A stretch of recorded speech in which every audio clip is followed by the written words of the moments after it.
Não é culpa da sua mãe, amadureça. Perdoar papai e mamãe?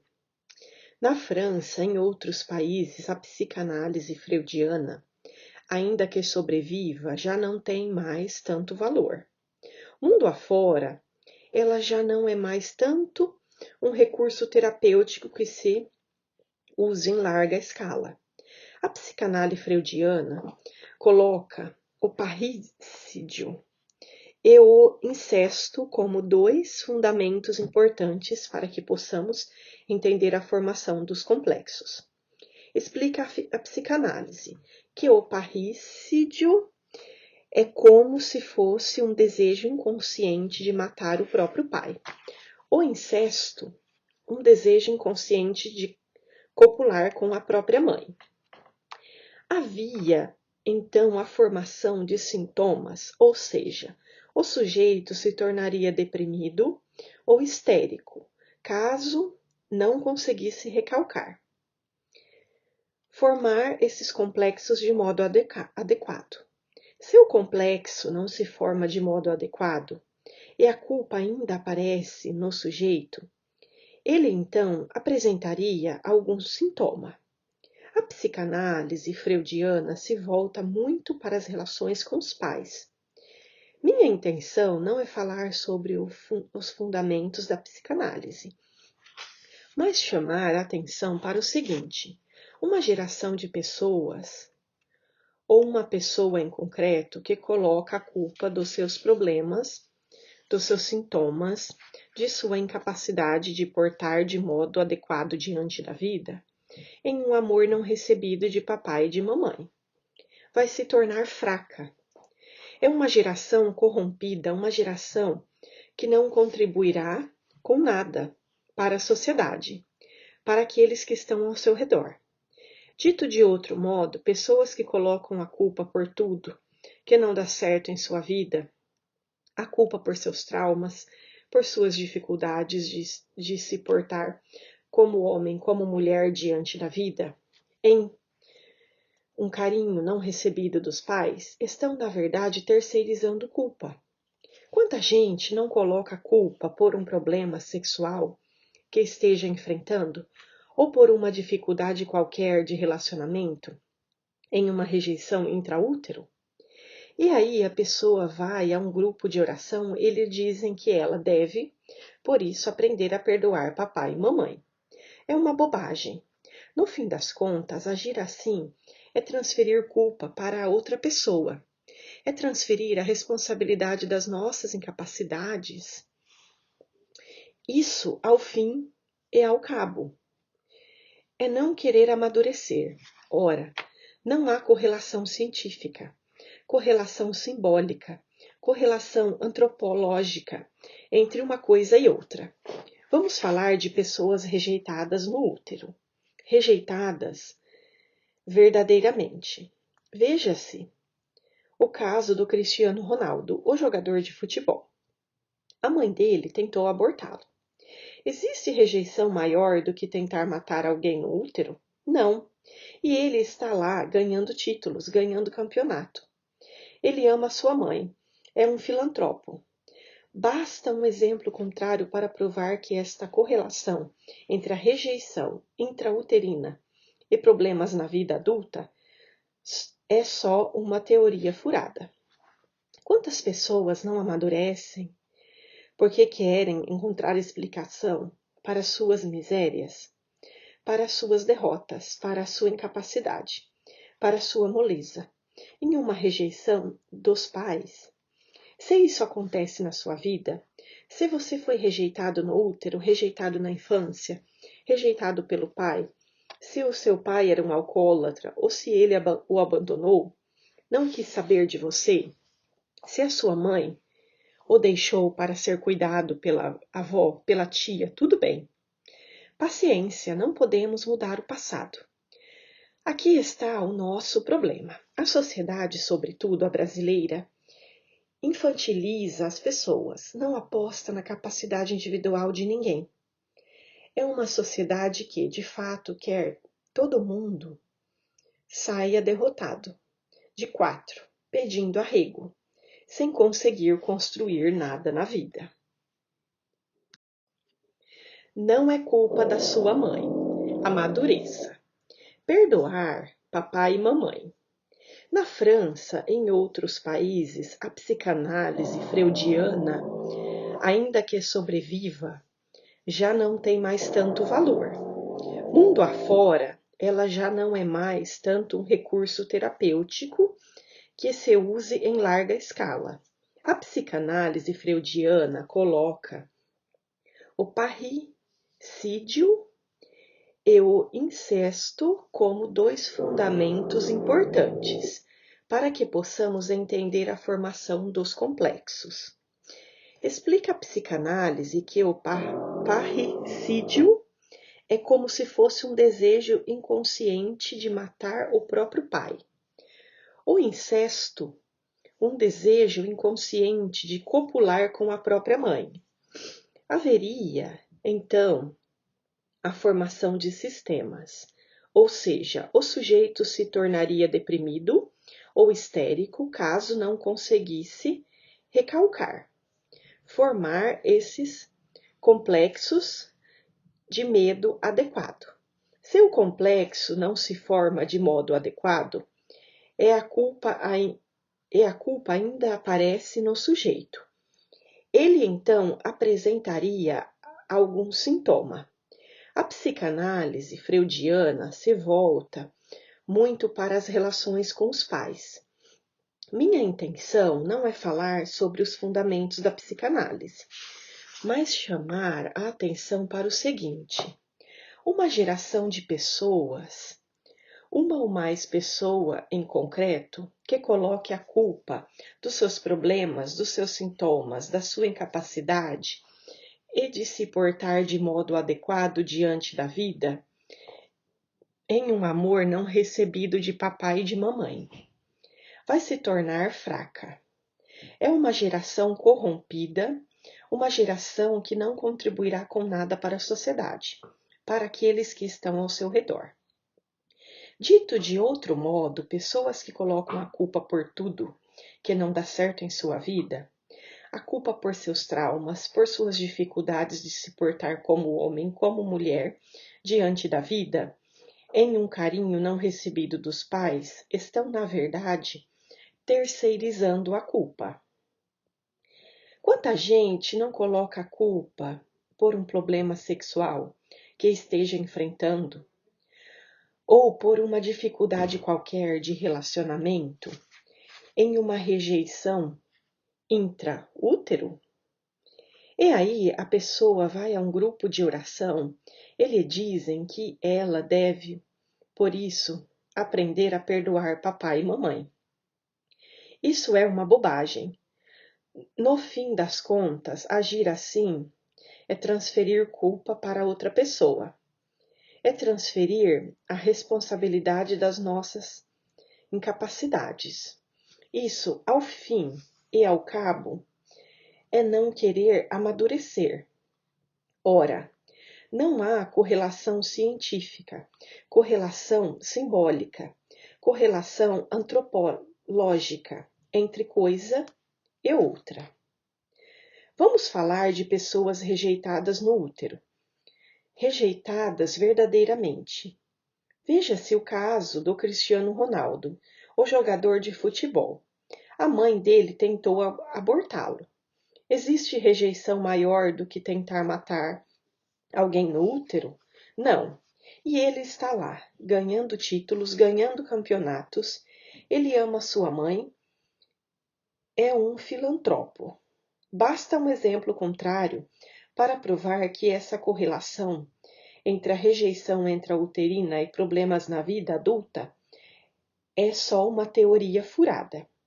Quantas pessoas não amadurecem porque querem encontrar explicação para sua própria miséria, para suas derrotas, para sua incapacidade, para sua moleza, em uma rejeição dos pais? Se isso aconteceu na sua vida, se você foi rejeitado no útero, rejeitado na infância, rejeitado pelo pai, se o seu pai era alcoólatra, ou se ele o abandonou, não quis saber de você, e sua mãe o deixou para ser cuidado pela avó, pela tia, tudo bem, paciência. Não podemos mudar o passado. Aqui está o nosso problema. A sociedade, sobretudo a brasileira, infantiliza as pessoas, não aposta na capacidade individual de ninguém. É uma sociedade que, de fato, quer todo mundo saia derrotado, de quatro pedindo arrego, sem conseguir construir nada na vida. De certo, no Brasil é exceção. E muito disso vem da ideia de que temos de transferir culpa. Sobretudo, quanto mais pudermos transferir a culpa para o que é inacessível, melhor, porque nunca vamos conseguir resolver. Transferir a culpa para uma rejeição no útero é algo que nunca poderemos resolver. Se houve rejeição, o que você poderá acessar em relação a isso? Nada. O que fazemos então? Ora, viramos gente. Vamos virar seres humanos maduros. O que você faz a respeito do passado? Nada. Você vai tocar a sua vida. Vai progredir. Não estou aqui desmerecendo a questão, mas a terapia para o trauma está em olhar para frente. O que eu posso fazer com a minha vida a partir de hoje? Como eu vou ser produtivo? Como eu vou ser relevante? Como eu vou poder me doar? Como eu vou poder ser generoso? Como eu vou poder pegar esses recursos que eu tenho entre as mãos? E todos nós temos recursos entre as mãos. Mesmo o sujeito mais miserável no campo de concentração tem um recurso nas mãos dele, chamado coração. Ele tem uma capacidade de amar, de sair de si e se dar para os demais. Há alguns dias, eu atendi uma pessoa cujo parente está preso. Se justa ou injustamente, pouco me importa. Lá dentro da prisão, ele está tratando de dar um sentido para o tempo dele. É um sujeito de fé e está tentando converter os demais. Ele se sente injustiçado. Ele acha que não fez nada, que foi preso injustamente. E ele está ali convertendo os outros. Há até uma pessoa famosa presa com ele que está sendo tocada, está tentando melhorar. Então, todo ser humano, mesmo na situação mais miserável, tem na sua mão o seu coração. O coração pode e deve ser doado para os demais. Do contrário, só vamos ficar dentro de um círculo de trauma, de culpa, de vitimismo. E isso não amadurece ninguém. A psicanálise freudiana serve para um momento muito específico na vida. Para aquele momento no qual o sujeito toma consciência de que ele tem uma individualidade. E essa individualidade precisa de um pouco de amor para progredir. Agora, ela precisa progredir. Precisa ir para o próximo nível. É necessário dar o próximo passo. É necessário entrar em outra jornada, que é a jornada de ser útil.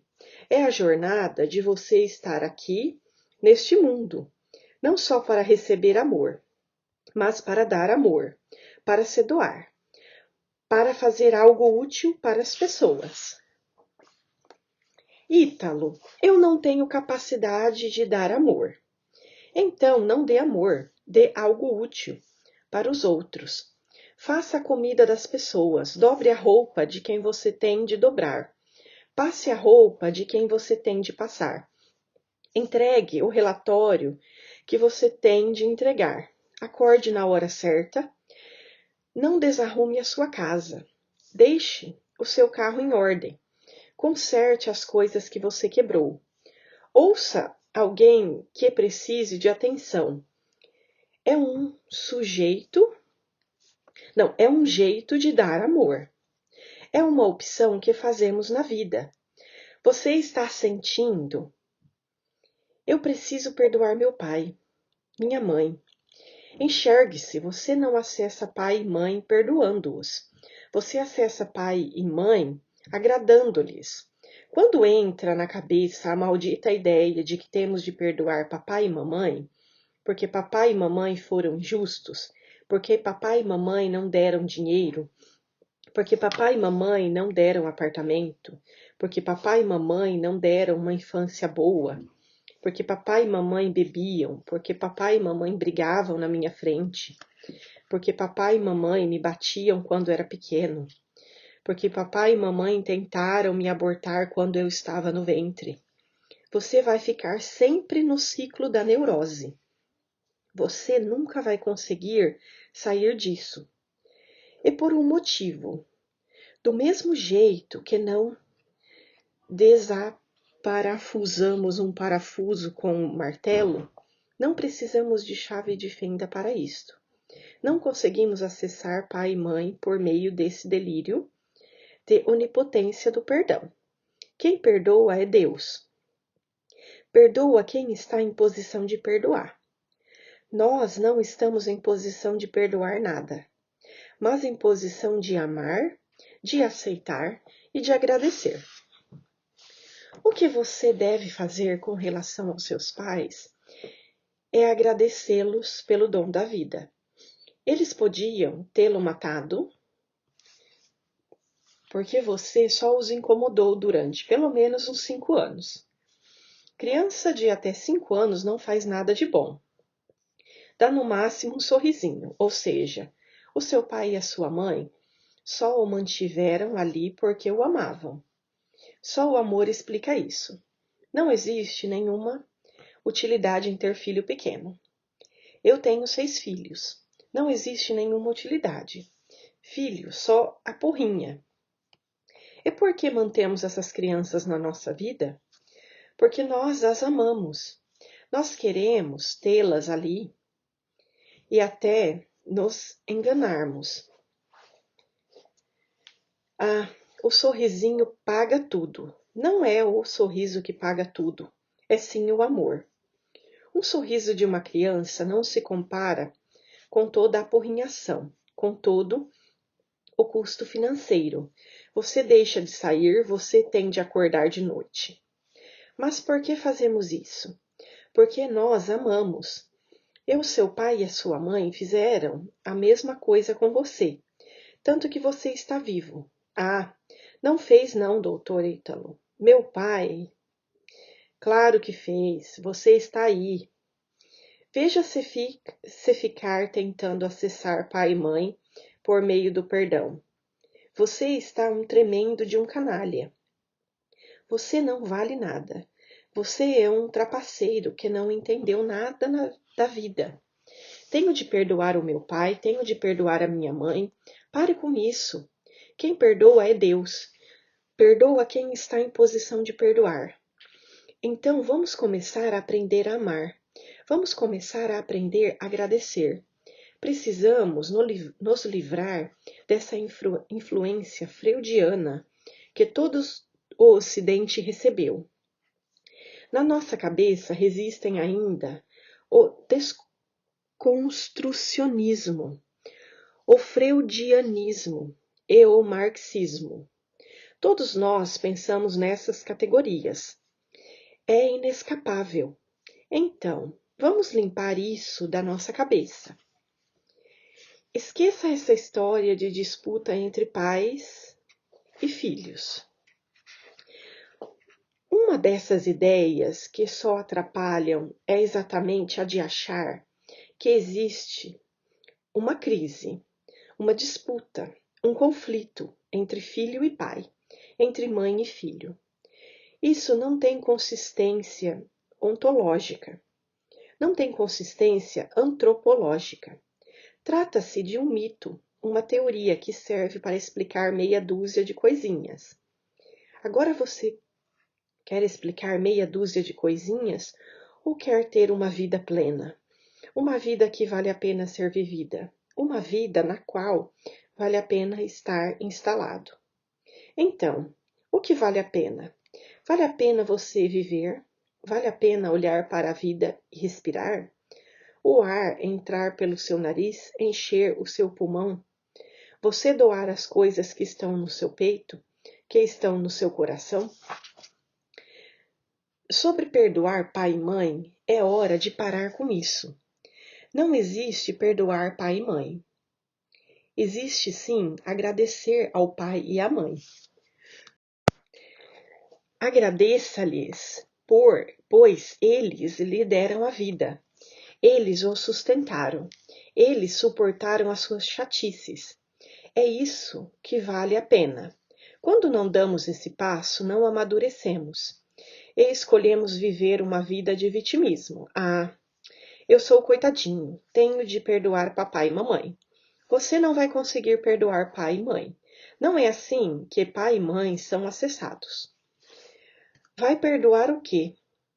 Um tapa que o seu pai lhe desferiu? Provavelmente você mereceu. Provavelmente você era de fato um porre. Ah, meu pai e minha mãe brigavam na minha frente. Meu pai era um alcoólatra, me espancava. Coitado dele. Agradeça por ele não ter matado você e reze por ele. Cubra as vergonhas dele com amor, com oração, com prece. Vamos virar gente. Isso é importante para mim, é importante para você. Todos os dias nós temos de refletir sobre isso. Por quê? Porque nós raciocinamos com as categorias de vitimismo, com as categorias de disputa, com as categorias que nos impedem de amadurecer e fazer com que estejamos à deriva. Uma medida a se tornar é ficar forte. Isso porque esse jeito de olhar a vida nos transforma em coitadinhos, pequeninos, fragilizinhos. Ficar forte é importante, forte fisicamente mesmo. Ah, Ítalo, eu sou um doente. Encontre então força moral. Porém, caso não seja doente, força física. Em primeiro lugar, educar os filhos com as artes marciais, dando-lhes força, ficamos nós mesmos mais fortes fisicamente, para aguentar o tranco.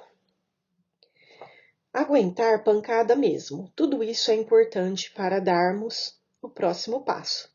Estamos em uma geração de mimados, de coitadinhos, de vitimistas, de pessoas de papelão, de açúcar. Cai água, derrete. Bateu o vento, cai. Não há uma consistência física. É importante encontrarmos uma consistência física para as nossas ações.